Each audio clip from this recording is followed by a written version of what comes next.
Earth has once again demonstrated that it is not a completely hospitable place for humans. In recent days, volcanic activity has increased simultaneously around the world, as if the planet is taking a deep breath before unleashing its fury. In Italy, Mount Etna, a fiery giant that has been simmering for thousands of years, erupted from its 3 summit craters simultaneously. This eruption was no ordinary plume of ash.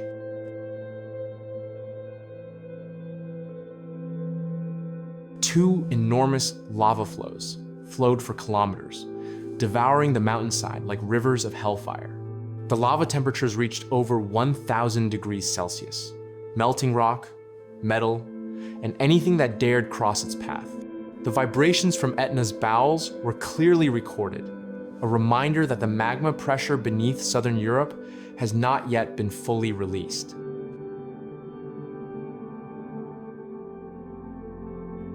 The eruption of Mount Etna, which began on New Year's Day, created a dramatic spectacle: red-hot lava splitting the white snow on the mountain's high slopes. The slow-moving but relentless glow of the lava attracted thousands of tourists, filmmakers, and thrill-seekers from across Europe. Although the lava poses no threat to human settlements, the spectacular sight evokes both awe and anxiety.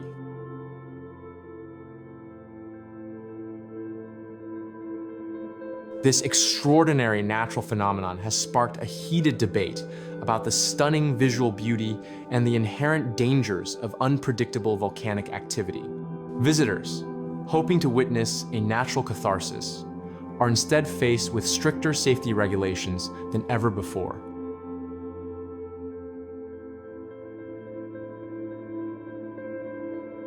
Professional tour guides, traditionally the backbone of the visitor experience on Etna, have reacted angrily to this new policy. For the first time in decades, dozens of guides have taken to the slopes, protesting and even chanting slogans in front of the lava flow gate, now guarded by authorities.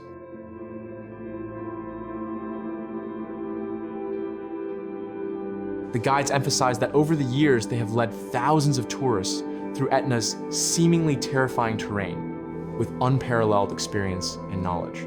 They argue that the slow lava flow is no more dangerous than any other mountain climbing experience when guided by a trained guide.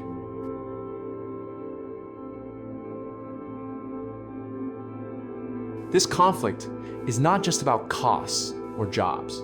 It is a clash between public safety philosophies and the extreme experiences tourists seek. Authorities argue that these measures are necessary to prevent fatal accidents, especially in the unpredictable volcanic terrain. Meanwhile, guides see the new rules not only as a practical restriction, but also as an affront to their traditions and their ability to guide tourists safely, even in dangerous conditions.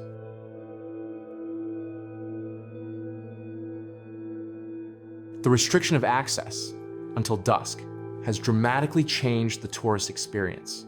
Many tours that previously lasted until nighttime, when the glow of the lava reflected dramatically against the dark sky, have become irrelevant.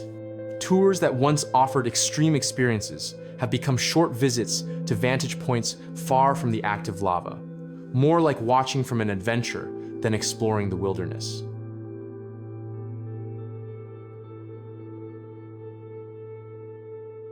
Travelers arriving in Sicily in recent days have been disappointed. Some traveled long distances just to see the natural phenomenon of sunlight reflecting off red lava in the snow, only to be told that up-close access is now severely restricted or even canceled. Recent drone footage captured after Mount Etna's devastating eruption shows dramatic scenes of thick gas plumes from the crater. Europe's most active volcano is once again demonstrating its power, blanketing its slopes in a whitish-gray smoke carried by the wind. From the air, the contrast between the hot gas streams and Etna's dark, rocky volcanic landscape is striking. For the general public, this drone video not only provides scientific information, but also showcases the extraordinary and breathtaking beauty of nature. Mount Etna once again demonstrates how the power of nature can be captured with modern technology, providing a deeper understanding of the geological phenomena unfolding on our planet.